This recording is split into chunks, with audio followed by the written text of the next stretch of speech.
we cannot come to Christ if we think there's a little bit of righteousness in us that we can somehow be accepted. और हम परमेश्वर प्रभु यीशु मसीह के पास या प्रभु यीशु मसीह तब तक हमें स्वीकार नहीं करेगा जब तक हम ये सोचते हैं कि हमारे अंदर वो धार्मिकता थोड़ा बहुत तो है. We won't even go to him. और हम उसके पास तक नहीं जा सकते. We go to him when we are absolutely convinced there's no hope for us. हम तभी परमेश्वर के पास पहुंच सकते हैं जब हमें बिल्कुल ऐसा लगे कि हमारे बचने की कोई उम्मीद नहीं. Those are the people who experience the fullest salvation.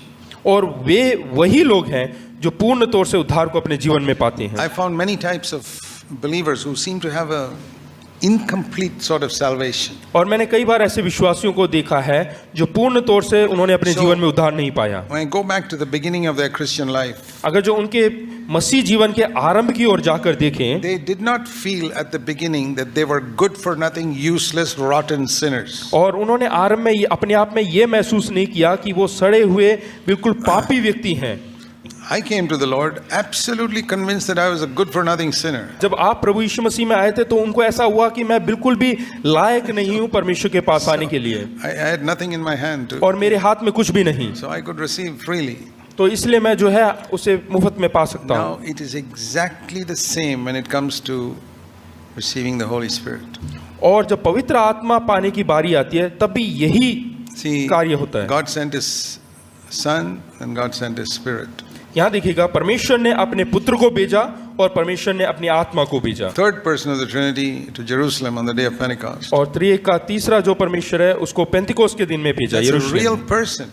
और वो व्यक्ति हैं who came to Jerusalem on the day of Pentecost exactly like Jesus came to Bethlehem 33 years earlier. जैसे यरूशलेम में उस दिन पवित्र आत्मा को भेजा उसी प्रकार परमेश्वर ने अपने इकलौते पुत्र को भी बेथलेहम में भेजा.